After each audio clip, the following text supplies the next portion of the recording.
వీరశంకర్ తాతయ్య సుధాకర్కి ఫోన్ చేసి అన్నీ సెటిల్ చేయడానికే నీ దగ్గరికి వస్తున్నానని చెప్పటంతో ఇక యువరాజు కేదార్ లాగా వీరశంకర్ తాతయ్య ముందుకు రావాలని పెద్ద ప్లాన్ వేసి ఉంటాడు. ఆ ప్లాన్లో భాగంగా దారిలోనే వీరశంకర్ తాతయ్య కారుకి అడ్డుగా వచ్చేసి ఎవరో తనని కొడుతున్నట్లుగా పెద్దగా డ్రామా వేస్తూ ఉంటాడు. నా పర్స్ ఇక్కడే ఎక్కడో పడిపోయింది అని యువరాజు కావాలనే వెతుకుతూ ఉంటే, అవునా బాబు నేను కూడా వెతుకుతానని తాతయ్య వెతుకుతూ ఉంటారు. అప్పుడు యువరాజు ప్లాన్ ప్రకారం కేదార్ పేరుతో ఉన్న తన ఫోటో ఉన్న ఐడి కార్డుని తీసుకొని కావాలనే పర్సులో పెట్టుకొని ఉంటాడు. అందులో సుహాసిని ఫోటోని కూడా పెట్టుకొని ఉంటాడు. ఇదిగో నీ పర్స్ ఇక్కడే పడి ఉంది, ఏంటి నీ పేరు కేదారా ఈ ఫోటో అని చెప్తూ ఉంటే, అది మా అమ్మ ఫోటో అని యువరాజ్ చెప్తాడు. మీ అమ్మ పేరు సుహాసినియా అని తాతయ్య అడగటంతో, అవును మా అమ్మ పేరు నా పేరు మీరు ఏదో చాలా బాగా తెలిసినట్లుగా మాట్లాడుతున్నారు, మీకెలా తెలుసు అని యువరాజ్ అంటే, నేను మీ తాతయ్యనరా, నేను సుహాసిని నాన్ననరా, నువ్వు నా మనవడరా అంటూ తాతయ్య యువరాజ్ని హక్ చేసుకొని చాలా సంతోషపడుతూ ఉంటే, ఇదేరా నాకు కూడా కావాల్సిందని యువరాజ్ మనసులో అనుకుంటూ ఉంటారు. రాత్రి ఆ ఫోటోషాప్ దగ్గర చూసిన పెద్దాయనకి నాకు పూర్వజన్మ సంబంధం ఏదైనా ఉండి ఉంటుందా అని కేదార్ అడుగుతూ ఉంటే, అయ్యో నువ్వు ఇంకా ఆయన గురించే ఆలోచిస్తున్నావా అని ధాత్రి అంటుంది. ఏమో ఆయన్ని చూసిన మరుక్షణం నా మనసుకి చాలా హాయిని అనిపించింది ధాత్రి, అందుకే మాట్లాడుతున్నానని కేదార్ అంటాడు. రే కేదార్, నిన్ను వెతుక్కుంటూ నేను సుధాకర్ ఇంటికి వెళ్తున్నాను, నువ్వే నాకు దారిలో ఎలా తారసపడ్డావు. రే నువ్వేమీ అనుకోకపోతే నీ వీపు మీద ఉన్న పుట్టు మచ్చని చూపిస్తావా అని వీరశంకర్ తాతయ్య యువరాజ్ని అడుగుతూ ఉంటాడు. అప్పుడు యువరాజు టెన్షన్ పడుతూ వీపు మీద ఉన్న పుట్టుమచ్చని చూపిస్తాడు.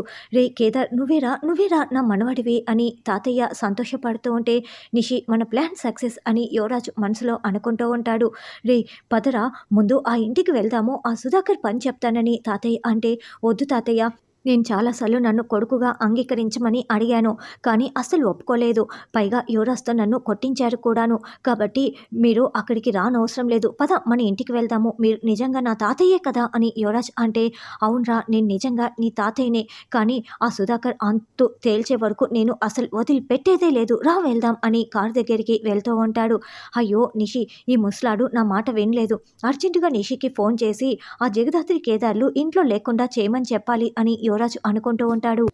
ఇదిగో నిషి జ్యూస్ అంటూ ధాత్రి నిషి చేతికి జ్యూస్ ఇస్తూ ఉంటుంది. ముందు వంట త్వరగా కానివ్వు, అంతేకాకుండా ఆ కేదార్ని స్విమ్మింగ్ పూల్ దగ్గర పైప్ పగిలిపోయింది, ప్లంబర్ని పిలిపించి రిపేర్ చేయించమని చెప్పు అని నిషి వైజయంతి ఆర్డర్ల మీద ఆర్డర్లు వేస్తారు. ఖచ్చితంగా ఏదో జరుగుతోంది, తేడాగా ఉంది అని ధాత్రి మనసులో అనుకుంటూ సరేనని చెప్పి వెళ్తుంది. అప్పుడే యువరాజ్ దగ్గర నుంచి ఫోన్ కాల్ రావడంతో, ఆ ముసలాన్ని పంపించేసావా, మన ప్లాన్ సక్సెసా అని నిషి అడగటంతో, లేదు ఎంత చెప్పినా వినకుండా ఆ ముసలాడు ఇంటికే వస్తున్నాడు, నువ్వు ఏదో ఒకటి చేసి ఆ జగదాత్రి కేదార్ని ఇంట్లో లేకుండా చేయి అని చెప్పి యువరాజ్ ఫోన్ పెట్టేస్తాడు. కేదార్ ప్లంబర్కి ఫోన్ చేయి, అక్కడ పైపు పోయిందంట అని ధాత్రి వచ్చి చెప్తూ ఉంటే, అలాగేనని కేదార్ ఫోన్ చేస్తూ ఉంటాడు.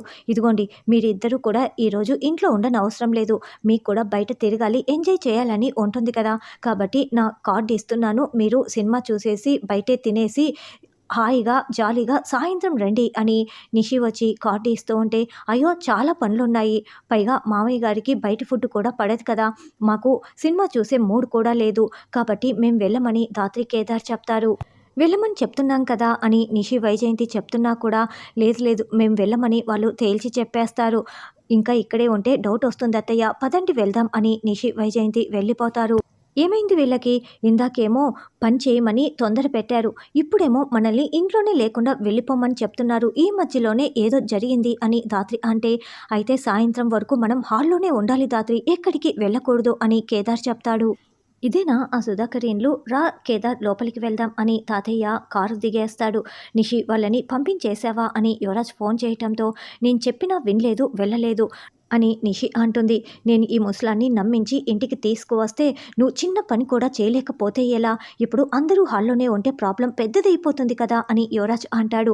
ఇప్పుడు కేదార్ ఎలా ఉంటాడో ఆ ముసలాడికి తెలియదు కాబట్టి నువ్వు ఈజీగా నమ్మించి తీసుకురాగలిగావు, కానీ నేనేంటో ఆ జగదాత్రికి తెలుసు కదా, అందుకే నా మాట విని అది ఇంట్లో నుంచి వెళ్ళిపోలేదు అని నిషి అంటే, సరే ఆ ముసలాడు లోపలికి వస్తే పెద్ద ప్రాబ్లం అయిపోతుంది కాబట్టి నేను తీసుకురాను, ఈ లోపల ఒక పని చేయి అని యువరాజ్ ఏదో సీక్రెట్గా ఒక ప్లాన్ చెప్తాడు.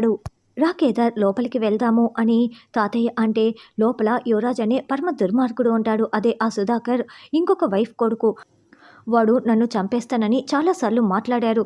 లోపల అందరూ దుర్మార్గులే. ఇప్పుడు లోపలికి వెళ్ళటం అవసరమా అని యువరాజ్ చెప్తుంటే ఈ లోపల వైజయంతి సుధాకర్ దగ్గరికి వచ్చి ఆ యువరాజు కేదార్లా నమ్మించి ఆ ముసలాన్ని లోపలికి తీసుకువస్తున్నాడు. నువ్వు మొత్తం నాశనం చేయకు. నువ్వు నిజం చెప్పావంటే నా మీద ఒట్టే అని చెయ్యి తీసి తలపై పెట్టుకుంటుంది.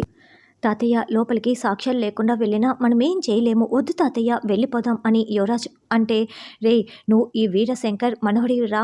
నువ్వు ఏమనుకుంటున్నావు? నా దగ్గర సాక్ష్యాలు లేవని ఎవరు చెప్పారు? నా దగ్గర సాక్ష్యాలు ఉన్నాయని తాతయ్య అరుస్తూ చెప్తూ ఉంటే నేను రాను తాతయ్య, మీరే లోపలికి వెళ్ళండి అని యువరాజ్ అంటాడు.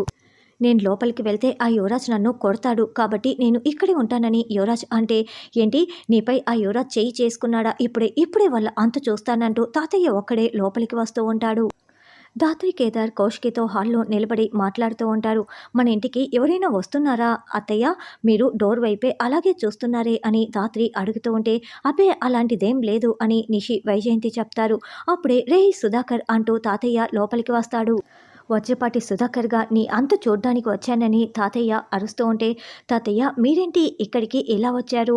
ఇది మా ఇల్లే తాతయ్య అని కేదార్ అంటే సుధాకర్ అని తాతయ్య అంటాడు. మా నాన్నని కేదార్ అంటే నువ్వు అని తాతయ్య అడుగుతూ ఉంటే మా కొడుకే అని వైజయంతి అంటుంది. దాంతో ధాత్రి కేదార్ చాలా షాకింగ్గా చూస్తూ ఉంటారు. పిన్ని నువ్వేనా ఇలా మాట్లాడేది అని కౌశికి అడుగుతూ ఉంటే అవును సుధాకర్ కన్న కొడుకు, మా కన్న కొడుకే కదా అని అదే మీ బాబాయ్ కొడుకే కదా అని వైజయంతి అంటుంది. ఏమైంది తాతయ్య గారు? మీరెందుకు మా మామయ్య గారిని అంత కోపంగా పిలుస్తూ లోపలికి వచ్చారు? మీకు ముందే తెలుసా అసలు ఏం జరిగింది అని ధాత్రి అడుగుతూ ఉంటే సుధాకర్ నీ కోడలు అడుగుతోంది, నోరు విప్పి మాట్లాడని తాతయ్య అరుస్తూ ఉంటాడు. 25 ఏళ్ల క్రితం నువ్వు మోసం చేసి పెళ్లి చేసుకున్న సుహాసిన్కి నేను కన్న తండ్రినని చెప్పు అని తాతయ్య చెప్పటంతో ధాత్రి కేదార్ చాలా షాకింగ్గా వింటూ ఉంటే యువరాజ్ కిటికీలో నుంచి చూస్తూ సంతోషపడుతూ ఉంటాడు. కొడుకునని ఒప్పుకోమని ఈ ఇంటికి వచ్చిన కేదార్ని నీ కొడుకు యువరాజ్ చేత కొట్టించి గెంటే ఇచ్చిన కేదార్కి నేనేమవుతానో చెప్పు. నువ్వు మోసం చేసి పంపించేసిన కేదార్కి నేనేమవుతానో చెప్పు అని తాతయ్య చెప్తుంటే ముసలాడు మొత్తం చెప్పేశాడు. ఇప్పుడు కేదార్ గాడు నేనే నీ మనవని అని చెప్తాడు.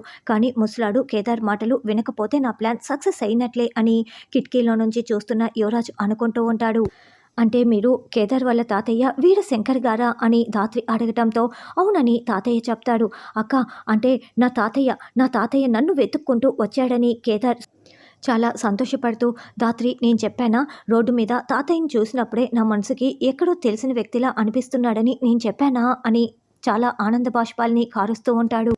తాతయ్య నా కోసం వచ్చావా అని కేదార్ హక్ చేసుకోగానే ఎవర్రా నీకు తాతయ్య అంటూ తాతయ్య కేదార్ని తోసిపడేస్తాడు. చూడండి తాతయ్య మీ దగ్గర ఉన్న సాక్ష్యాల కోసం నేనే కేదార్నని వాడు నమ్మించడానికి ప్రయత్నిస్తాడు, నువ్వు అస్సలు నమ్మకు అని యువరాజు ముందే తాతయ్యకి ప్లాన్ ప్రకారం చెప్పి ఉంటాడు.